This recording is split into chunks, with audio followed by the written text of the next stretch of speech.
selamat datang. Kali ini yang mau saya bahas adalah sebuah fenomena sosial di mana ada sebuah keluarga miskin yang memiliki banyak anak, belasan anak, bahkan sampai puluhan anak. Dan ini tidak lain tidak bukan karena adanya paham yang masih melekat, yaitu banyak anak, banyak rezeki. Dan setelah saya analisa, ternyata ini berasal dari dua kelas ekonomi yang berbeda, yaitu kelas ekonomi miskin, artinya dia sudah miskin duluan sebelum memiliki banyak anak, dan yang kedua ada dari kelas ekonomi menengah, artinya dia dari keluarga yang cukup, setelah memiliki anak atau banyak anak, dia turun kelas ekonomi. Dan yang mau saya bahas pertama adalah dari kelas ekonomi menengah. Kelas ekonomi menengah ini artinya dia lebih rentan turun kelas daripada naik kelas. Jadi dia harus sangat berhati-hati dalam menggunakan anggarannya. Ada sebuah ilustrasi di mana sebuah keluarga memiliki satu orang anak.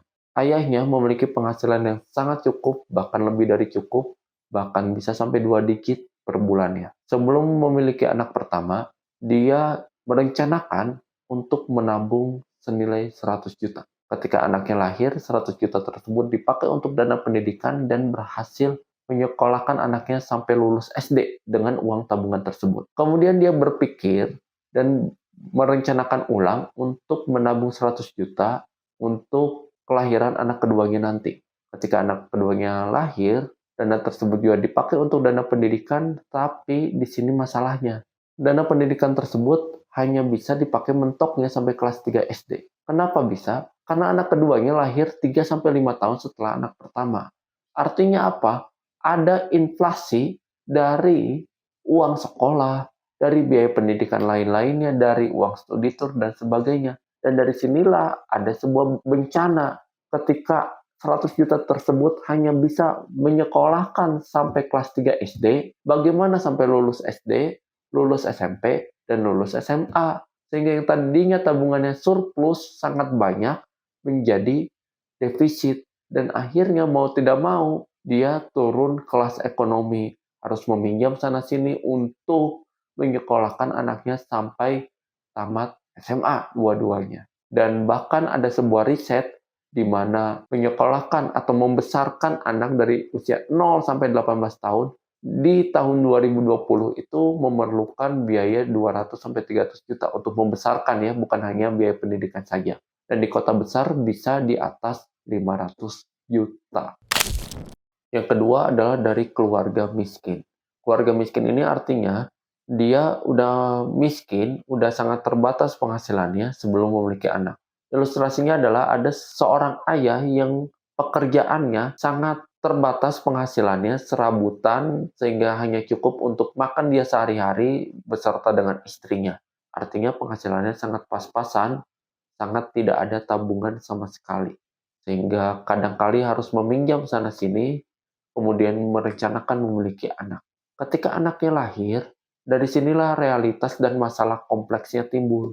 Bagaimana bisa membelikan anaknya susu bayi yang nilainya sangat mahal, pampers yang nilainya sangat mahal, sehingga dengan segala cara untuk membelikan itu semua, apa yang biasa dilakukan dengan cara kriminal, lalu nyalahin pemerintah, akhirnya masuk sebagai penerima bansos.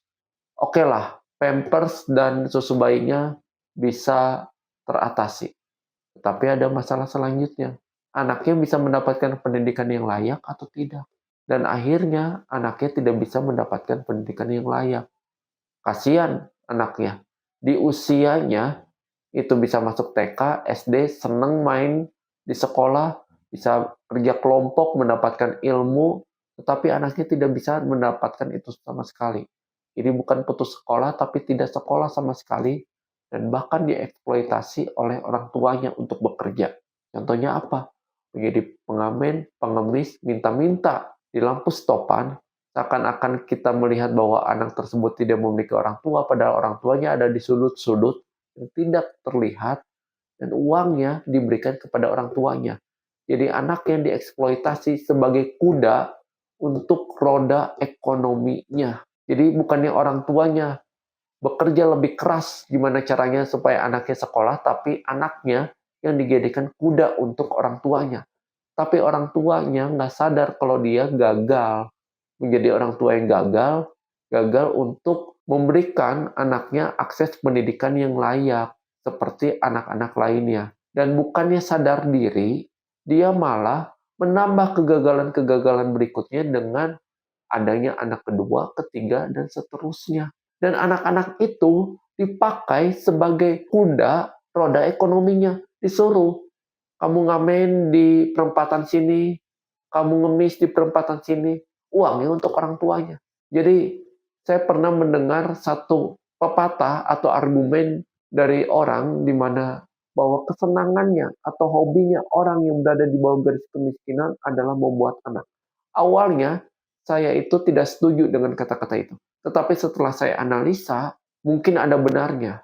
Dan ini sangat menyedihkan ketika anak-anaknya melewatkan masa mudanya tidak dengan belajar, tidak dengan sosialisasi dengan teman-temannya, studi tur, kerja kelompok, tetapi harus menghadapi realita langsung di jalanan kehidupan yang sebenarnya. Dia disuruh bekerja di bawah umur, dan ini sangat miris dan menyedihkan. Orang tuanya tidak memiliki semangat juang untuk bagaimana caranya bisa menyekolahkan anaknya. Dan inilah yang menimbulkan masalah baru. Masalah baru ini menimbulkan pertanyaan, apakah anak yang terlahir miskin akan menjadi orang miskin juga dan seterusnya menjadi rantai kemiskinan, cucunya juga miskin, cicitnya miskin? Jawabannya sederhana. 90% orang yang terlahir miskin, anak cucunya pun miskin. 10% tidak. Kenapa 90% menjadi miskin? Karena seperti ilustrasi tadi, dia tidak mendapatkan akses pendidikan yang layak, tidak mendapatkan relasi yang layak, bagaimana dia bisa mengubah situasi ekonominya, bisa mengangkat derajat orang tuanya. Tetapi jangan salah, ada 10% lain yang bisa mengubah keadaan. Jadi ini bukan sebuah takdir, bukan sebuah kutukan, tapi ini berbicara soal nasib. 10% ini berbicara soal mental. Mental siapa? Mental orang tuanya.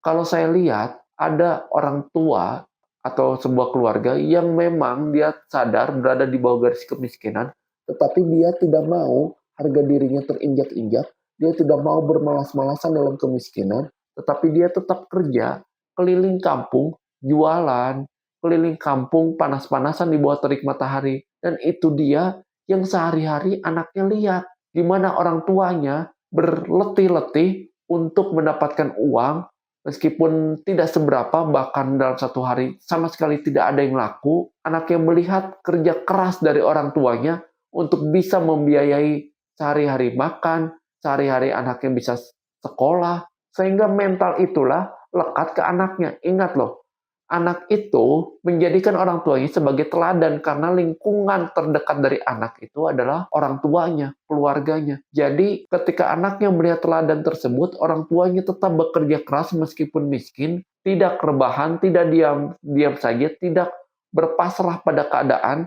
Bahkan orang tuanya sangat anti untuk mengeksploitasi anaknya. Inilah yang anaknya lihat mental orang tuanya sebagai pejuang nih. Meskipun miskin, tidak mau diinjak-injak, tidak mau mendapatkan minta-minta dan dikasihani orang. Akhirnya anaknya suatu saat bisa mengubah keadaan dari kerja keras tersebut, dari melihat figur orang tuanya tersebut. Jadi ada sebuah pepatah yang mengatakan kalau kamu tidak terlahir dari keluarga kaya, maka keluarga kaya harus terlahir dari diri kamu.